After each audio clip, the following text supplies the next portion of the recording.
پیارے ناظرین و سامعین، آپ کی خدمت میں آج کی دو بڑی خبر پیش کرنے جا رہا ہوں۔ تو ناظرین و سامعین، خبر شروع کرنے سے پہلے آپ تمام کا ہمارے یوٹیوب چینل اخبار الہند پر استقبال ہے، خوش آمدید ہے۔ ناظرین و سامعین، پہلی خبر جو سامنے نکل کر آ رہی ہے بڑی افسوسناک خبر ہے، اور اس خبر کا تعلق ازہر ہند دارالعلوم دیوبند سے ہے۔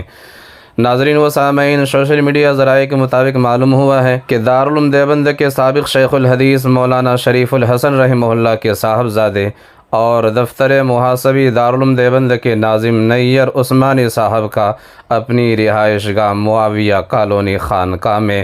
رات تقریباً 3:30 بجے انتقال ہو گیا۔ صبح کے وقت ان کے انتقال کی خبر عام ہونے پر بڑی تعداد میں سیاسی و سماجی شخصیات نے ان کی رہائش گاہ پر پہنچ کر تعزیت کا اظہار کیا۔ آپ کو بتاتا چلوں کہ مرحوم طویل عرصہ سے کینسر کی بیماری میں مبتلا تھے۔ نیر عثمانی صاحب 65 سال کے تھے اور 1977 عیسوی سے دارالعلوم دیوبند میں خدمات انجام دے رہے تھے۔ ان کے انتقال پر دارالعلوم دیوبند کے محتمم حضرت مولانا مفتی ابو القاسم نعمانی صاحب بنارسی دامت برکاتہم العالیہ و صدر المدرسین دارالعلوم دیوبند حضرت مولانا سید ارشد مدنی صاحب دامت برکاتہم العالیہ، اسی طرح سے دارالعلوم دیوبند کے نائب محتمم حضرت مولانا عبد الخالق مدراسی صاحب دامت برکاتہم العالیہ کے ساتھ دیگر علماء کرام نے تعزیت پیش فرمائی۔ نماز جنازہ صبح 11 بجے دارالعلوم دیوبند کے احاطۂ مولسری میں ادارہ کے محتمم حضرت مولانا مفتی ابو القاسم نعمانی صاحب بنارسی دامت برکاتہم العالیہ نے پڑھائی، اور سینکڑوں نم آنکھوں کے درمیان تدفین قبرستان قاسمی میں عمل میں آئی۔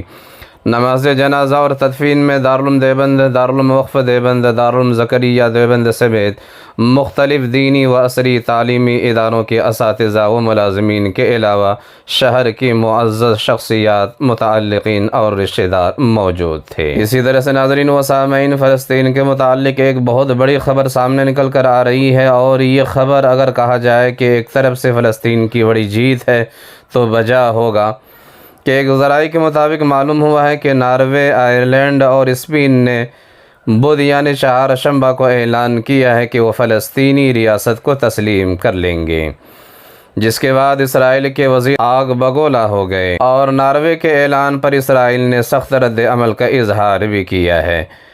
اسرائیل نے فوری طور پر ان ممالک سے اپنے سفیروں کو واپس بلا لیا ہے۔ ایک خبر کے مطابق آئرلینڈ کے رہنما نے کہا ہے کہ ان کا ملک فلسطین کو بطور ریاست تسلیم کر لے گا، لیکن انہوں نے تاریخ کی وضاحت نہیں کی، جبکہ ناروے اور اسپین کے رہنماؤں نے کہا ہے کہ ان کے ممالک 28 مئی تک فلسطین کو بطور ریاست تسلیم کر لیں گے۔ تو ناظرین و سامعین، آپ سے گزارش ہے کہ اگر آپ کو ویڈیو پسند آئے تو چینل کو سبسکرائب ضرور کیجیے، اور ویڈیو کو زیادہ سے زیادہ شیئر کرنے میں ہماری مدد کیجیے۔